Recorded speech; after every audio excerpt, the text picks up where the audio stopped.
Hello guys good morning. म चाहिँ ready भएर काममा जान लागेँ है त। आज बाहिर यस्तो घाम लागेको छ नि, एकदम धेरै गर्मी भइरहेको छ। वाउ, कति राम्रो फुल फुलेको रहेछ, कस्तो राम्रो। मेरो काम चाहिँ सधैँ प्रायः बिहान 8 बजीदेखि नै हुन्थ्यो, तर आज चाहिँ 11 बजीदेखि छ। र यस्तो घाममा हिँड्न पर्दा चाहिँ मलाई चाहिँ एकदम अल्छी लागिरहेको छ हो काममा जानलाई पनि। यस्तो घाम लागिरहेछ के आज त, अनि छाता पनि बोकेको छैन।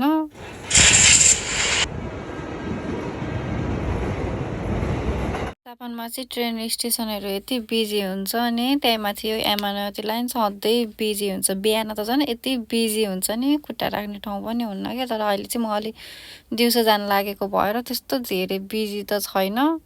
त्यही पनि मान्छेहरू त कति धेरै हुन्छ हौ।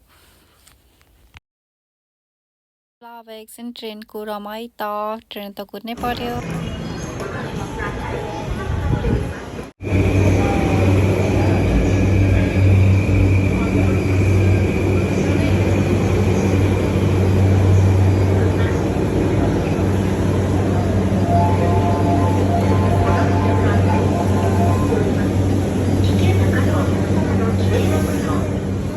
जापानमा चाहिँ के रुल्स छ भने यहाँको ट्रेनभित्र बोल्न पाइन्न के। यहाँ त सबैजना शान्त नै हुन्छन्, प्रायः कोही पनि बोल्दैनन्। बोल्न छ भने पनि सानो स्वरमा बोलिन्छ। こ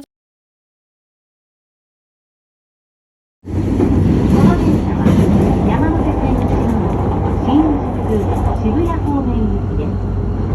次は明治のオレンジ。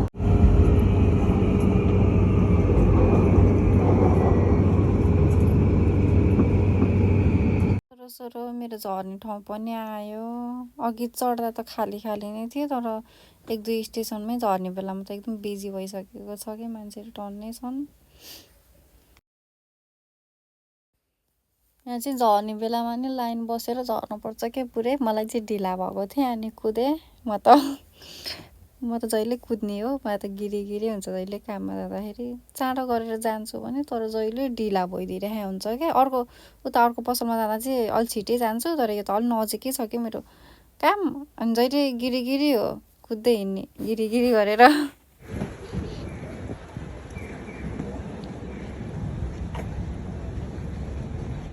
एकदम धेरै गर्मी छ।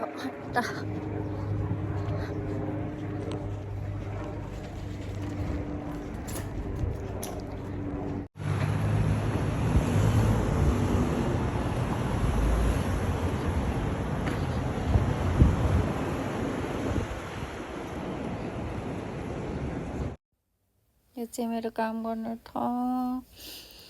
म चाहिँ अब काममा आइपुगेँ। अब गएर छिटो गरेर काममा छिरिहाल्ने हो म चाहिँ।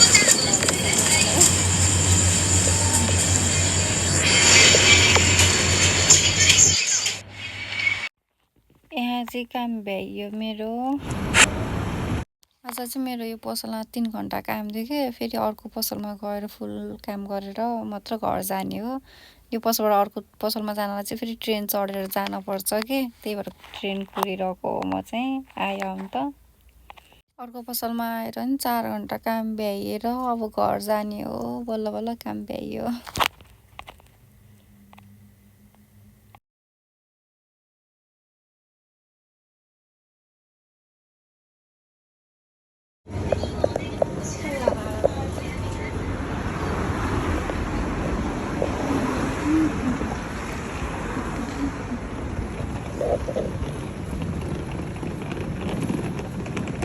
यति बेला निस्केर घर पुग्दा त 10 बज्छ होला है। आजलाई यति नै, बाई बाई।